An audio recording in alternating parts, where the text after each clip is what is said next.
Okay guys, welcome to my video. I'm going to try and explain to you what's going to happen with the upgrades. There's been a lot of confusion so far. I'm getting a lot of messages about, when the upgrades are going to happen, because as far as we know, they were going to be happening on Friday the 13th. What's going to happen to the original card when the new ones come out? What's going to happen to the informs of that card when they come out? How it's going to affect other things like Team of the Year cards, other inform cards, special cards like Man of the Match and that sort of thing. Hopefully, I'm going to be able to answer all your questions in this one video. If there are any more, drop me a comment below and I'll try my best to get back to you. Okay, so as far as we knew, the updates were due to happen on Friday the 13th of February, as you can see by the tweet displayed now. This is from a guy that works for EA. Now, he does specifically say that it's going to be Friday at the earliest. He does also say that there are a lot more upgrades than there were last year, so that means that there's going to be more players than the last year that are actually going to be upgraded overall. So that means a hell of a lot more workload, which comes as no surprise really that they didn't get them out for Friday the 13th. This is EA we're talking about. As you can see from this picture, this is the FIFA calendar. I've had it confirmed by more than one person or more than one website. This is just an example. Friday the 13th this weekend has now just been changed completely. This was not there last week. This has been changed completely to a team of the tournament weekend. Okay, so the upgrades are not mentioned at all. What you will be able to see there is that the biggest transfer updates has not been completed. That's mainly because, well, there were no big transfers. At the end of the January transfer window, the biggest thing we saw was Cuadrado coming into the BPL and Schürrle going back to the Bundesliga. So they obviously didn't have a lot of work to do there. So that's just, ignore that. So as you can see from this calendar, the upgrades have now been changed to Friday the 20th of February. And like I said, this has caused a lot of confusion. I've had people asking me, when should I sell? My player hasn't gone up. I was sure he was going to get an upgrade. The problem is that a lot of people do not know the dates. The Friday the 13th was basically a given. That was the day that everyone knew. People have logged into FIFA, they've seen that their cards have not been upgraded and they've tried to shift them on as quick as possible. That's caused a bit of a market crash, as you can see. The cost of players has gone down dramatically. It's people panicking, and there should not be a reason to panic because a lot of people have just sold players that are not definitely going to get an upgrade, nothing's for certain, but players that are going to be upgraded or potentially upgraded next week where they could have earned a lot more money. So that brings us on to the next question. Who is going to get upgraded? Like I said, nobody is certain. If anyone tells you that someone is definitely getting an upgrade, they're wrong. They might strongly think that that person is going to get an upgrade, but again, this is EA we're talking about. People expect certain people to get upgrades. Anyone with a second inform is really within a shout. So you've got people like Lacazette, obviously played really well this year. I think he's the highest goal scorer in Europe behind Ronaldo, and he's only a 79 rated rare gold. Then you've got people like Sanchez or Diego Costa. All these guys have had second informs, so they're within a high chance of getting upgraded. That brings us on to the next point, the golds, the gold cards. Okay, so here we have displayed a 84 rated Alexis Sanchez. If he were to get upgraded to an 86 rated Alexis Sanchez, that 84 rated card will just stay there. He will have two types of non-rare gold cards in FIFA. One will be an 84, one will be an 86. I'm just saying now, I'm only using this as an example. I'm not telling you that Alexis Sanchez is going to get upgraded. I'm just using him as an example because he's got two informs and is in the BPL. Because he's going to have two cards on FIFA, one is going to be 84 rated, one is going to be 86 rated. The 86 rated version will be in packs, the 84 rated version will no longer be available. Now, the problem with that is that the 84 rated version of the card, which everybody has currently, is going to go down in price. That's because everyone's going to want the 86 rated version, which is only going to be in packs. But your gold Alexis Sanchez 84 rated will not change. It will still be an 84 rated. The only way you're going to get that to an 86 is to pack him again.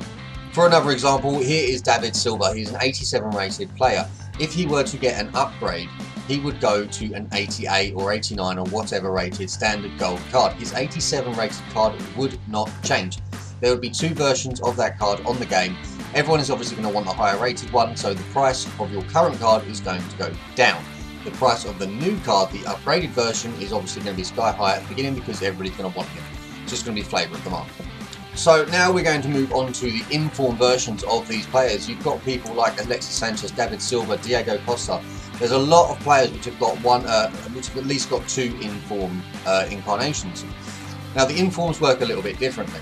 So here I'm going to use Alexis Sanchez again. So you've got an 84 rated Alexis Sanchez. He's got 2 informs. You've got a cam position 85 rated and a left wing 86 rated. The informs will go up. They will change. Okay, if Alexis Sanchez was to move 2 points, say for argument's sake, to an 86 rated standard player, that first inform Alexis Sanchez, that cam position Alexis Sanchez, will then go up to an 87 rated player. That second inform, that left wing Alexis Sanchez, will then go up to an 88 rated player. Again, I'm going to use David Silva for an example here. If his standard card is an 87 and gets moved up to an 88, his first inform will go up to an 89, and then his second inform will be a 90 rated player.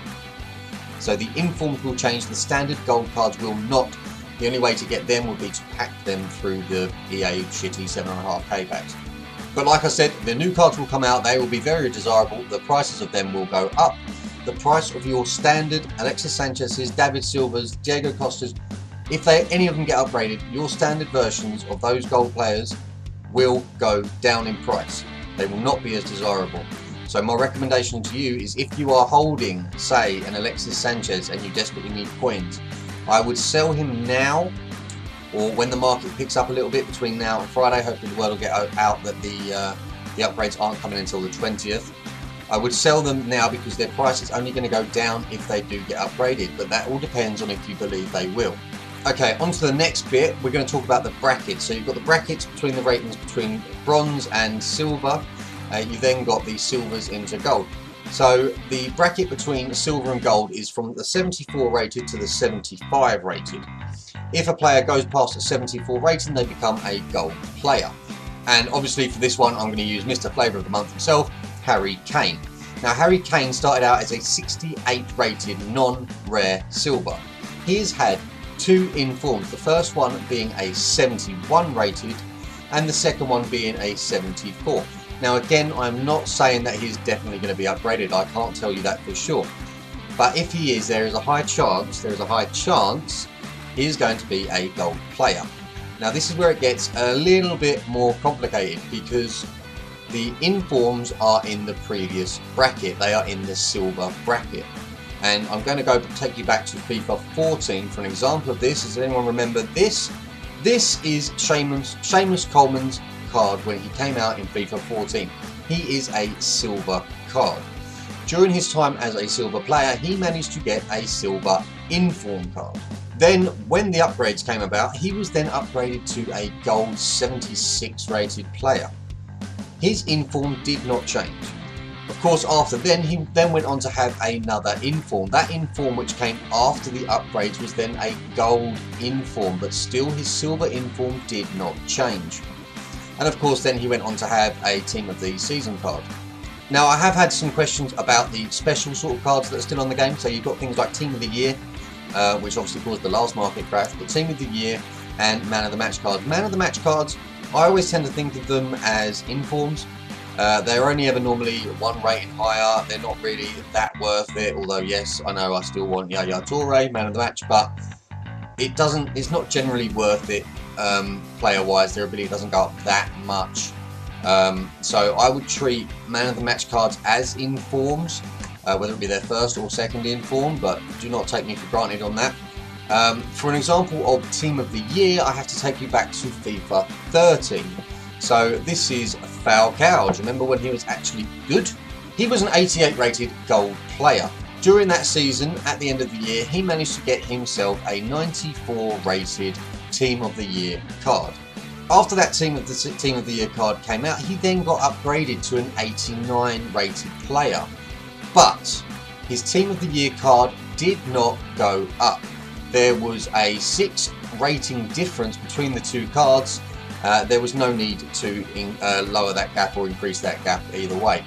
So another person that people have been asking me about, even though he only has 1 inform, is Toni Kroos. He is an 85 rated standard card. He has an inform at 86 rated, and he has a Team of the Year that's in the early 90s, 94, 93, something like that. So if he were to get an upgrade, his gold card would go from an 85 to an 86. His inform would go up from an 86 to an 87. But his Team of the Year card would stay the same. The big point about all of this, guys, is that this is one huge gamble. Now, I'm lucky enough in that I can trade quite a lot, and I'm actually quite good at trading, so I can build my coins up fairly easily. But obviously, I know that coins are precious to some of you. I mean, we're always doing giveaways, and it always brings in people to the chat, into the stream. If you're wondering where that takes place, I'm going to leave a description down below. It's twitch.tv/TJCutsy. So I obviously know that your coins are very valuable to you. So this brings us on to the next point, when to make the most out of your players. Now, unfortunately, because there has been a lot of panic and people logged in and seen that their players have not been upgraded, they have sold a lot, and this has caused the market to crash. Everyone trying to sell the same player at the same time, undercutting each other. The prices of players have just dropped, unfortunately. It is one huge gamble. Now, there is only a week between now and when the upgrades are actually now due to come out, but again, that is not set in stone. I can't guarantee you that they're going to come out on February the 20th, but there is a little bit of time there for the word to get out and maybe for prices to creep up a little bit. If you're holding on to players that you think are going to get upgraded and they are the standard gold versions of the players, I would sell them sooner rather than later. Simply because if you are certain that they are going to get an upgrade, your standard version of that card is going to drop in price dramatically. So my advice to you would be to sell that player as soon as possible. If you're holding on to some informs, you may want to keep hold of them. Again, it's completely at your own discretion. If you believe that they are going to get an upgrade, hold on to them. As soon as the upgrades come out, you're in for a lot of money, but nobody can tell you for definite what players are going to get upgraded. Likewise, if you're holding on to some informs and you believe that they potentially could get upgraded, but you're not that sure, I'd again sell sooner rather than later, because somebody might go, right, okay, well, he is definitely going to get an upgrade, I'm going to go out and buy him. I can't stress to you enough how much of a gamble this is. Like I said, I've got quite a few coins. I don't really need to worry about it. I'm holding quite a few players. My pack luck has been unbelievable this year. So in closing, just to recap, if you have a standard gold player of a card that is going to get upgraded, their price is going to go down. If you're holding informs of those players, then they are going to go up in the same ratio that they went up before. So if there's 2 points difference between a standard card and their inform, then your informs will go up 2 points compared to the new upgraded card. Upgrades from silver to gold do not carry over their informs in the previous bracket, but there is still the potential for them to earn informs in the new bracket. So it'll be the same for bronzes. If a bronze player gets an inform then gets turned to silver, that bronze inform will stay the same. It will not carry over into a couple of points higher than their lowest silver card. Team of the Year cards, I don't think are going to be affected. I mean, if you look at someone like Messi or Ronaldo, how can you upgrade Ronaldo to a 100 if he goes up 1 point from a 92 to a 93? Same with Messi. I mean, I know he's a 98 and one lower than Ronaldo, but if you were to upgrade him to a 94 standard card, then you'd have to make his Team of the Year a 99 rated card, and it would just ruin the market. They're always 15 million coins when they come out anyway. There's not a lot of point. Selling these cards is completely up to you, and it is a massive gamble. Now, I hope this video helped you out, and I hope I answered a lot of questions. If you want to leave some comments below, I will get round to answering them all. I do read all the comments personally. If you want to talk to me in person, I'm normally moderating in TJ's stream, and I'm going to leave the link for that down below, along with my Twitter. Feel free to tweet me, ask me any questions. I will try and get back to you eventually. TJ's Twitter down there as well. Support WMO Gamers. Drop us a like, drop us a comment, subscribe to us, and I'll see you in the next video. Wank me off.